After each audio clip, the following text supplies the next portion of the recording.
Assalamu alaikum everyone. This is me Hadika Ibrahim and this is my week 5 progress video as a part of a data science summer 2025 program.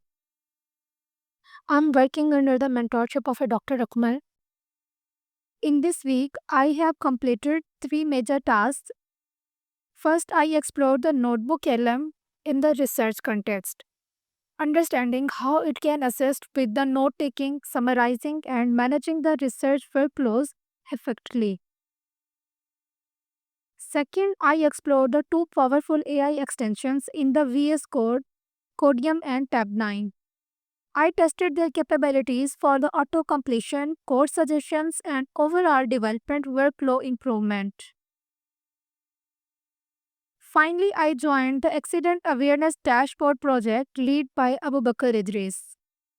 I participated in a team meeting and started collecting weather-related data from the northern areas through the social media platforms, news articles, and the YouTubes. These tasks have enhanced both my technical knowledge and teamwork skill, and I look forward to continuing this progress in upcoming week. Now I will show how I explored the Notebook LM, a new AI tool by the Google that acts like a research assistant. So first I opened the Google Chrome and visited the Notebook LM Google. After logging in with my Google account, I clicked on a new notebook to start. And then I uploaded a PDF book on an artificial intelligence that I had downloaded earlier. Once I uploaded, Notebook LM automatically showed an overview and suggested some questions. Then I started asking my own questions to the assistant. And first I typed summarize this document and it gave me a clear summary of the whole book. Then I asked what are the key points and it listed all the major topics like machine learning, neural networks, and the AI ethics. And then lastly, I typed what's the conclusion, and the assistant provided me a smart conclusion about the AI's role in shaping the future.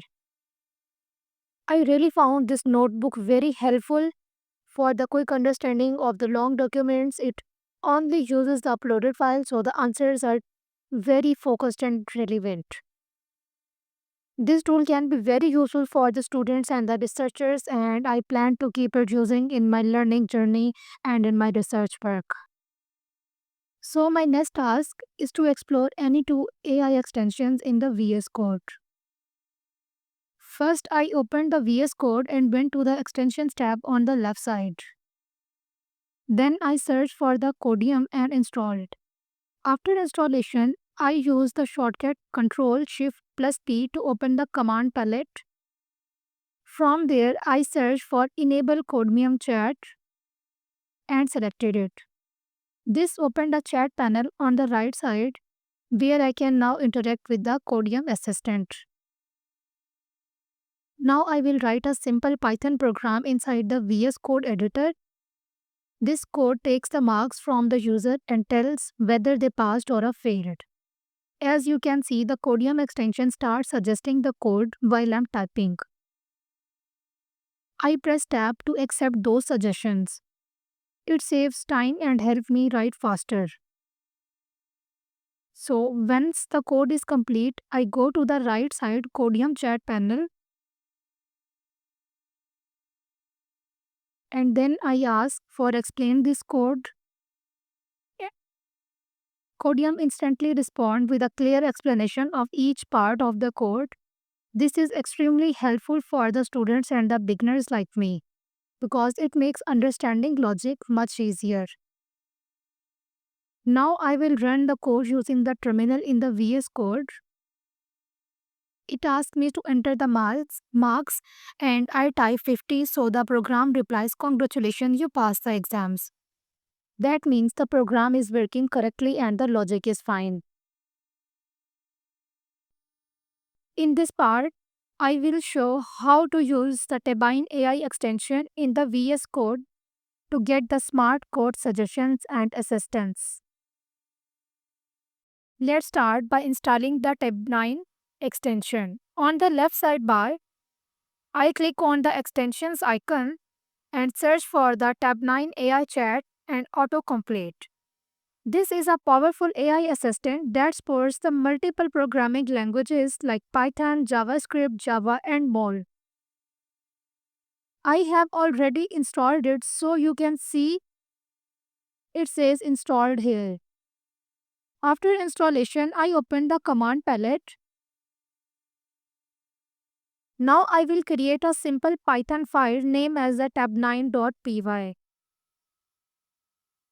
As I start typing, you can see the tab9 is automatically suggesting the completion based on my context.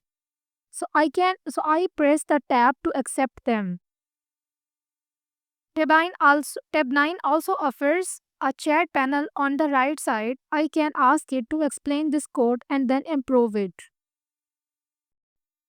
Now moving forward, let me briefly share a quick update on the group project that I recently become a part of. Accident Awareness Dashboard, the project contribution. This project is called Accident Awareness Dashboard and it's started led by our classmate Abu Bakr. I joined the project recently and also attended a Google Meet session with the team. In the meeting, we discussed the aim of the dashboard, the types of data we will need, and how we will divide the responsibilities. So, my current role in the project is to collect the weather related data, especially focusing on the northern areas of the Pakistan. This is important because the weather conditions like fog, heavy rain, or the snowfall often cause the serious road accident in those regions. To gather this data, I have been using the different sources like YouTube to search for the news videos or accident footage. Then Twitter for the live reports or the regional weather updates. Online newspapers and the blogs for the accident records and the weather alerts. I'm organizing all of these in a structured format so the team can later use it in a dashboard, either for the data visualization or even machine learning if the project evolves that far. So that was the short summary of my ongoing contribution. So this wraps my week 5 progress including so this wraps my week 5 progress